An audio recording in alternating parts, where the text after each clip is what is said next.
Gilson Rotary Sifters and Silent Sifters are a fast, safe, and effective tool for particle size separations of granular material, and they are designed for a long service life.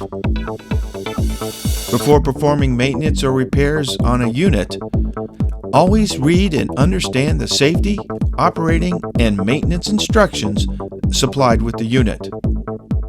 If you need to replace the upper and/or the lower drive belts on the Gilson Rotary Sifter or the Silent Sifter, you first unplug the unit from its power source.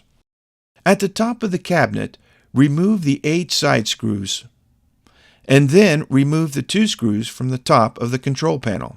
Then remove the top panel. Now lift and slide up the rear panel of the unit and set both panels aside. To replace a worn upper belt, place a screwdriver between the belt and the large pulley. Then rotate the large pulley and walk the belt off the pulleys. The belt may look different depending on the age and type of your Gilson sifter. With the upper belt gone, clean the unit. Now place the new belt around the 3 smaller pulleys, then walk the belt onto the larger pulley until the belt fully seats in the groove tracks on all pulleys. To replace the lower V-belt, walk the belt off the larger pulley attached to the motor.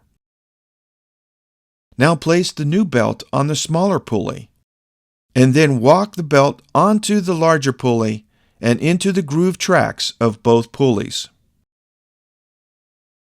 Now return the rear panel and the top panel to the unit. Note that the top panel has screws on its facing side.